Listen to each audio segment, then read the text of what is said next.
Fire brand दलित नेता जिग्नेश मेवानी का जलवा इस बार भी बरकरार रहने वाला है।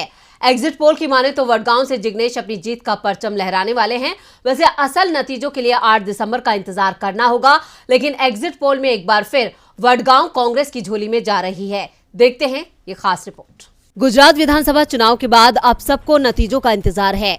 8 दिसंबर को यह साफ हो जाएगा कि इस बार गुजरात की सत्ता पर कौन काबिज हो रहा है। लेकिन दूसरे चरण के मतदान के साथ ही लगभग सभी एग्जिट पोल्स ने गुजरात में एक बार फिर बीजेपी की वापसी दिखाई है। लेकिन गुजरात चुनाव के दंगल में इस बार कांग्रेस उम्मीदवार जिग्नेश मेवानी काफी चर्चाओं में रहे। इसकी वजह थी वडगांव सीट, जहां से जिग्नेश मेवानी ने ताल ठोकी है। वडगांव में दूसरे चरण में ही 5 दिसंबर को वोट डाले गए। गुजरात के फाइनल और अंतिम चरण के चुनाव में कई कद्दावर नेताओं के भी भाग्य का फैसला होना है। घाट लोडिया सीट से सीएम भूपेंद्र पटेल, विरमगाम से बीजेपी नेता हार्दिक पटेल, गांधीनगर दक्षिण से अल्पेश ठाकुर चुनावी मैदान में हैं।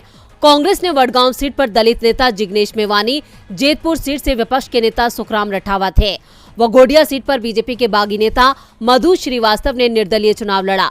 लेकिन एग्जिट पोल में एक बार फिर वडगांव से जिग्नेश की जीत का दावा किया जा रहा है। गुजरात में अनुसूचित जाति के लिए आरक्षित वडगांव विधानसभा सीट से 2017 के चुनाव में जिग्नेश ने कांग्रेस के समर्थन से निर्दलीय चुनाव लड़ा था और जीत दर्ज की थी। लेकिन इस बार जिग्नेश ने कांग्रेस की टिकट पर चुनाव लड़ा है। वडगांव को कांग्रेस का गढ़ भी माना जाता है और इस बार भी कांग्रेस यहां मजबूत दिखाई दे रही है, क्योंकि इस सीट पर मुस्लिम और दलित समीकरण कांग्रेस के हक में है। वैसे वडगांव सीट से कांग्रेस उम्मीदवार और मौजूदा विधायक जिग्नेश मेवानी अपनी जीत को लेकर शुरू से आश्वस्त नजर आए। वडगांव सीट पर अगर मुस्लिम और दलित मतदाता नहीं बटा तो जिग्नेश आसानी से जीत जाएंगे। जिग्नेश मेवानी ने दूसरे चरण के मतदान के दौरान अपनी जीत को लेकर कहा था कि यहाँ के हालात उम्मीद से बेहतर हैं। मेरे गांव की बैठकों में शामिल होने के लिए लोग खुद आ रहे थे। यहाँ कई दिनों तक चुनाव प्रचार के बाद मैं अपनी जीत के प्रति आश्वस्त हूँ। अब एग्जिट पोल ने भी जिग्नेश की जीत का दावा किया है। एग्जिट पोल में जिग्नेश एक बार फिर अपनी सीट बचाने में कामयाब नजर आ रहे हैं। वैसे अंतिम मोहर तो 8 दिसंबर को लगेगी, जब नतीजे आएंगे।